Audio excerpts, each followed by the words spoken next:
Welcome back guys to finally another video.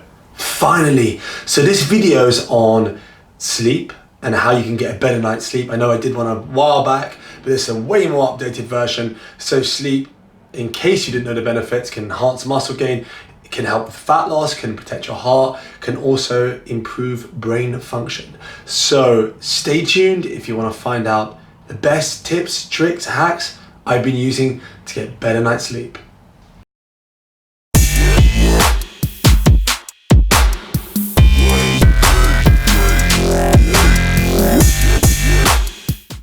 So what some people sometimes get mistaken with is, I had 7 to 9 hours sleep, but I still feel like death. So what's probably going on there is you're probably getting a lot of light sleep and not much deep sleep. I mean, I haven't measured your sleep personally, but I'm just assuming, because if you get a lot of light sleep and not deep sleep, you can sometimes feel like you haven't actually slept. And the deep sleep is the REM, the rapid eye movement sleep. That's the sleep you're looking for. The only way to really track that is to wear like a wearable device such as a Whoop band or an Oura ring, which I have neither. So can't really show you those, but I'm going to tell you ways in which you can help yourself get a deeper sleep. And if you really want to go ahead and track it, you can get yourself a Whoop band or a Oura ring. So let's get right into this. 10 tips.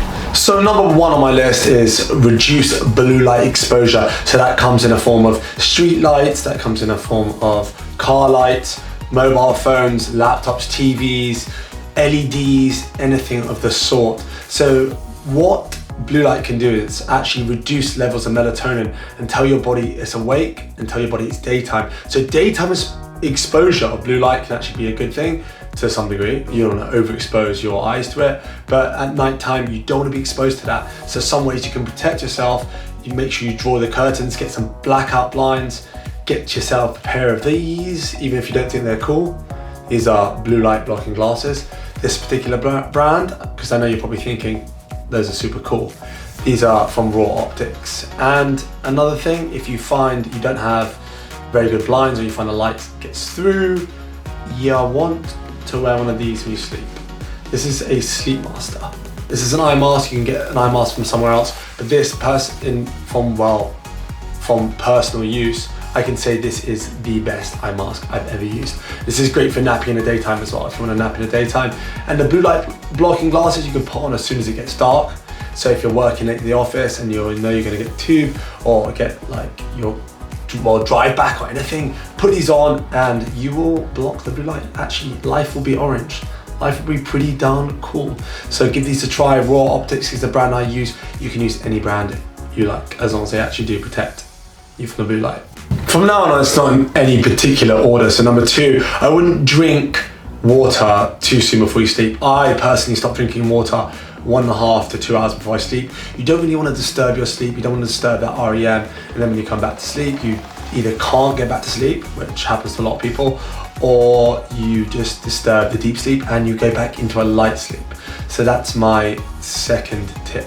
Number 3, make sure you meditate every day. I know you're probably thinking, I can't meditate, I find that too stressful. Meditation reduces anxiety and stress, makes you way more self-aware, and it actually brings down your heart rate quite a bit. So some people actually meditate before you sleep. There's different types of meditation for different times of the day, but practicing meditation just from 5 minutes a day all the way up to something like 12 or 20, completely up to you. Depends how stressed out you are, can go a long way. Just trust me. And meditation is not meant to be this quiet practice where nothing goes on in your head. You're just meant to understand and accept your thoughts. I don't want to sound like too spiritual on this, because I'm not a meditation master, but I do meditate and I do feel the benefits from it. So I thoroughly suggest, if you don't meditate already, give that a shot. 4, supplement with magnesium. You can take magnesium 1.5 to 2 hours before you sleep. So make that your last kind of drink of water with the magnesium supplement. You can take it in pill form like I do.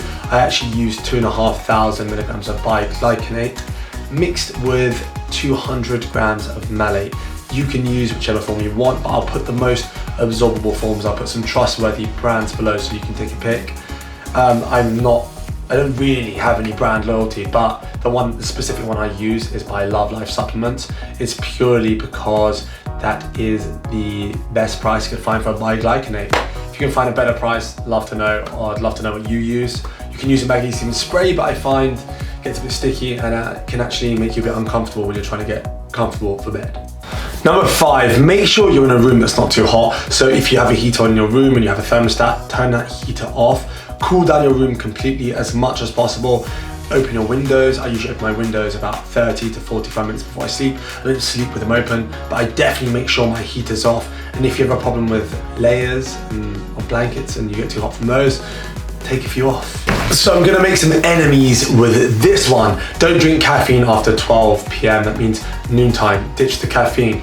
The reason being, I mean specifically coffee, but any type of caffeine, tea, green tea, whatever it is. The reason being is coffee, well, caffeine even, has a 24-hour, well, it takes 24 hours to come in the system. It has about a 6-hour half-life, and then what happens is it starts going down, down, down, down, until you get to the end and then it's gone, but that takes a while. So, and if you end up having 2 coffees, think about your levels higher to start with, and it takes longer and longer. And then if you have one at like 2 or 3, and you try to get to bed for 10, that's probably not gonna, even if you do sleep, and you sleep from it, you may find that you are on the minority. In the minority, even not on the minority. You're in the minority and you are a fast metabolizer of caffeine, because caffeine breaks down in your liver, and some people have a fast enzyme and a slow enzyme. I happen to know I have the slow enzyme. I got genetically tested, but if you haven't been tested and you do have trouble sleeping at night, even if you don't, just try ditching the caffeine earlier, see how you feel. You'll probably get a way better night's sleep from it. So, number 7, this is gonna sound like a weird one. Don't exercise 2 hours before you sleep. So, if you're 3, 4, fine, don't worry. 2 hours before you sleep, try not to exercise, because it raises your heart rate, raises your core body temperature, and those 2 things are gonna interfere with you sleeping. Exercise is great for sleeping, but just generally try and get it out the way as soon as possible. If you work late and you know you work late, try and exercise in the morning. Even if you feel like you're not a morning person, give it a shot. You won't know until you try. So number 8, if you stayed with me this long, you're being rewarded with some very, very good tips now. So don't eat 2 hours before you sleep, especially not a heavy meal. Basically, what happens when you eat, your core body temperature again will rise, and that will affect your REM. And also, it's not great for your gut lying down after you eat. When you want to digest, you want to be standing up, and going for a walk actually after dinner is a great thing, but not many people do that, and not many people, I can understand why people don't want to do that, especially in the winter in the UK. But yeah, if you end up eating 2 hours before you sleep, you might struggle to sleep or get that deep REM sleep we're looking for. So number 9, don't hate me for this, but if you're eating carbs, you're not following a ketogenic diet, have your higher carb meal as your dinner. Because basically what carbs will do, they'll increase serotonin levels, which will then promote melatonin, which is your sleep hormone, and then you'll effectively get a deeper sleep. So carbs at nighttime do not make you fat. Carbs at nighttime help you sleep better. And when I say nighttime, I don't mean like right before you sleep, I mean as your dinner meal. 10th and final tip. This ties back into the first point, that's why I left it to last. So if you're not with me right now, you're not hearing this. But anyway, get some sort of tracking device, a Whoop, a Oura Ring, and see what affects you. I understand everyone is different. Like some people might not be affected by caffeine before they sleep. Some people might not be affected by large meals. It really does depend on the person. But generally speaking, all the tips I've given you, all 9, well including this one, 10, are going to significantly help you get a better night's sleep. And the truth being told, you won't know unless you've tracked it, really. Or you can go on how you feel, subjective, but if you want to really know and want real insights, you can track it.